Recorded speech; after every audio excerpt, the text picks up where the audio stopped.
And உங்களோட dream collaboration next வந்து இவங்க கூட நான் மூவி பண்ணணும் ஆர் இவங்களோட டைரக்ஷன்ல நான் மூவி பண்ணணும் அந்த மாதிரி ட்ரீம் கொலாபரேஷன் ஏதாவது இருக்கா உங்களுக்கு?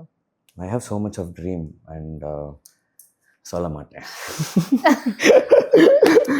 சொல்லணும் நடக்கட்டும், நடந்ததுக்கு அப்புறம் சொல்லுவேன். நான் என்ன உட்காந்து எதுக்கு ஐஸ் வைக்கணும் சொல்லுங்க. இல்ல ஜஸ்ட் கேக்குறேன். இப்போ ஒரு சில பேருக்கு ஆசை இருக்கும்.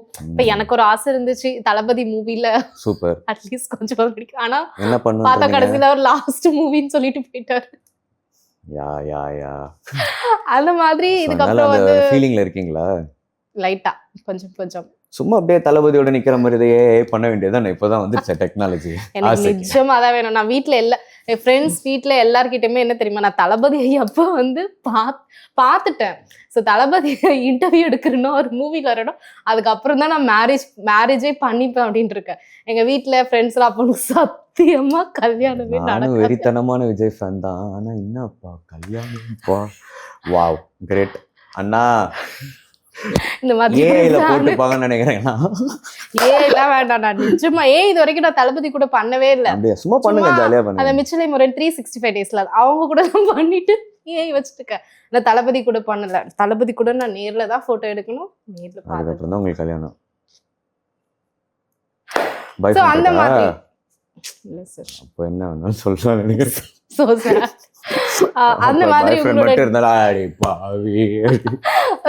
எனக்கு பாய் ஃப்ரெண்டே இருந்தாலும் தளபதி தான் ஃபர்ஸ்ட். நான் சொல்லுவாங்களே என் வீட்டுக்காரோட எனக்கு தளபதியை தாங்க பிடிக்கும் அந்த மாதிரி கேஸ். ஸோ நீங்க சொல்லுங்க உங்களோட ட்ரீம் கொலாபரேஷன். இல்ல சொல்ல மாட்டேன், சொல்லிட்டேன். எவ்வளவு பெரிய கதை, என்னோட கதையை சொல்லிட்டீங்க. அப்புறம் இன்னும் இருக்குல்ல மனசுல, கண்டிப்பா நிறைய டைரக்டர்ஸ்லாம் இருக்கும் கண்டிப்பா. கரெக்டா? ஆமா தானே? இல்ல தளபதியை பார்த்துட்டு அவரை இன்டர்வியூ எடுத்துட்டு அட்லீஸ்ட் ஒரு சின்ன கான்வர்சேஷன் நீங்களும் பண்றீங்க பாருங்க, ஒரு கூத்து பார்த்துட்டு உடனே கம்மா கிட்ட சொல்லிட்டு வந்துருவேன். ஆப்பர் விஜேங்க ஷோ ப்ரொடியூசர்ஸ் வாழ்த்துக்கள்.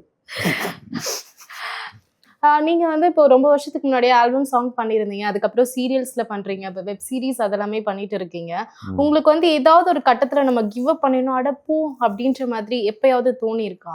என்ன சாதிச்சிட்டேன் போனான்னு கிவ் அப் பண்றது இல்ல, நம்மளுக்கு கண்டினியூஸா வந்து இப்போ நீங்க இதுல வந்து பிக் பாஸ்க்கு அப்புறம் வந்து உங்களோட பாப்புலாரிட்டி நிறையவே வந்துடுச்சு. ஏன்னா நிறைய பேருக்கு உங்களை தெரியுது.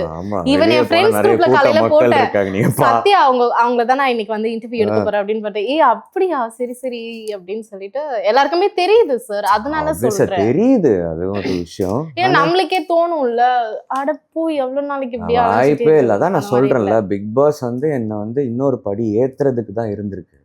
It's been so helpful. So அதான் சொன்னல ஃபஸ்ட்டு பீப்புள் நோயிங்னு ஒரு விஷயம் ஒன்று இருக்குல்ல, நிறைய ஆச்சு. அது வந்து எனக்கு நான் வந்து விசிட்டிங் யூஸ் பண்ணி நான் அப்ரோச் பண்ணுறேன். ஓகே, ப்ரொடக்ஷன் ஹவுஸ்லாம் வந்து I'm just approaching. Any padding artist will do that. பெருசாலாம் ஒன்றும் கிளிக்கலைங்க. கொஸ்டின் என்ன கொஸ்டின் கேட்குறாங்க பாரு. அப்பா பாப்புலாரிட்டி இல்லை அப்படிலாம் இல்லை, ஜஸ்ட் பட்டிங்.